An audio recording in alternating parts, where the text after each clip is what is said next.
Hello, ഇന്ന് ഞാനിവിടെ തയ്യാറാക്കാൻ പോകുന്നത് നല്ല മട്ടൺ ലിവറും പുഴുങ്ങലരി അരച്ച നെയ്പ്പത്തിലും. നല്ല കോമ്പിനേഷനാണ്.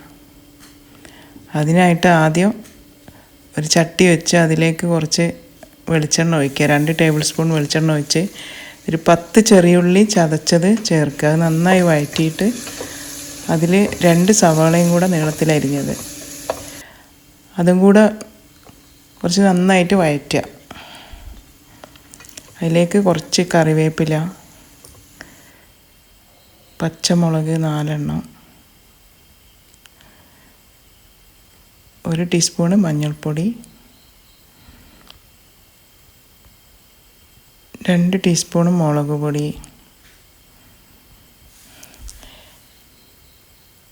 കുരുമുളക് പൊടി 2 ടീസ്പൂണ്, മല്ലിപ്പൊടി 2 ടീസ്പൂണ്. ഇതെല്ലാം കൂടെ മിക്സ് ചെയ്ത് കുറച്ച് ഗരം മസാല 1/2 ടീസ്പൂണ്. അതിൻ്റെ പച്ചമണമൊക്കെ മാറുന്ന വരെ വഴറ്റി അതിലേക്ക് ലിവർ ഇടുക. 1 കിലോ ലിവറുണ്ട്.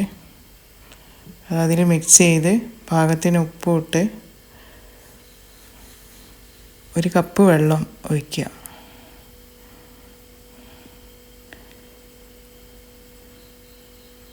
നന്നായി ഇളക്കി കൊടുത്ത് അത് മൂടി വെക്കുക.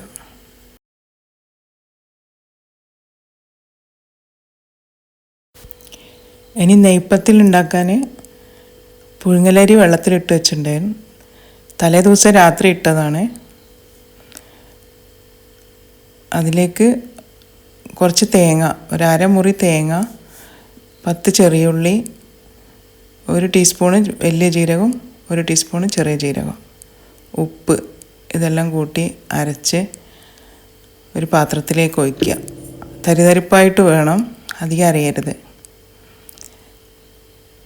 ഇനി അതിൽ കുറച്ച് അരിപ്പൊടി, ആ ലൂസായ വെള്ളം കുറച്ച് ടൈറ്റായിട്ട് വരണം. പൊടി കുഴച്ചിട്ട് ഉരുട്ടിയെടുക്കാനുള്ളതാണ്. അപ്പം അതിന് പാകത്തിനുള്ള പൊടിയിട്ട് ടൈറ്റാക്കണം. എന്നിട്ട് അത് കുഴച്ച് ഇങ്ങനെ പരത്തിയെടുക്കുക. ഉരുളകളാക്കി ചെറിയൊരു ഷീറ്റിലേക്ക് പരത്തുക. ഈ ഓയിലിൻ്റെ വെളിച്ചെണ്ണേൻ്റെ ഒക്കെ കവറായാലും മതി. പിന്നെ ചട്ടി ചൂടായി അതിലേക്ക് എണ്ണ ഒഴിച്ച് പത്തിൽ അതിലിട്ട് കൊടുക്കുക. ഇതുപോലെ നന്നായിട്ട് പൊങ്ങി വരും. ബാക്കിയുള്ളതൊക്കെ ഇതേപോലെ തന്നെ ഉണ്ടാക്കിയെടുക്കുക. ഇത് ഉണ്ടാക്കാത്തവരുണ്ടെങ്കിൽ ഉണ്ടാക്കി നോക്കണം. നല്ല ടേസ്റ്റാണ് ഈ നെയ്പ്പത്തിൽ. ലിവർ തുറന്ന് നോക്കിയപ്പോൾ നന്നായി വെന്തിട്ടുണ്ട്. അതിൻ്റെ വെള്ളമൊക്കെ വറ്റി സൂപ്പറായിട്ടുണ്ട്. ഇനി നമുക്ക് താളിക്കണം. അതിനു വേണ്ടി കുറച്ച് വെളിച്ചെണ്ണ ഒഴിച്ച് അതിലേക്കൊരു 5-6 ചെറിയുള്ളി അരിഞ്ഞ് അതിലിട്ട് കുറച്ച് കറിവേപ്പില ഇട്ട് ലിവറിൻ്റെ മുകളിലേക്ക് ഒഴിച്ച് കൊടുക്കുക. എന്നിട്ടത് മിക്സ് ചെയ്യുക. ലിവർ കുറച്ചും കൂടി ഡാർക്ക് കളറാവുന്നവരെ നമ്മൾ വെയിറ്റ് ചെയ്യണം. സെർവ് ചെയ്യാം. ഞാൻ കുറച്ച് നൈസ് പത്രിയും കൂടെ ഉണ്ടാക്കിയിട്ടുണ്ടെന്ന് എനിക്കൊരു ഗസ്റ്റ് ഉണ്ടായിരുന്നു. ഇതിൻ്റെ കൂടെ നല്ലൊരു സ്ട്രോങ് ജിഞ്ചർ ടീയും കൂടെ ഉണ്ട്. നല്ല കോമ്പിനേഷനാണ്. ഇതുപോലെ എല്ലാവരും ഒന്ന് ഉണ്ടാക്കി നോക്കണേ.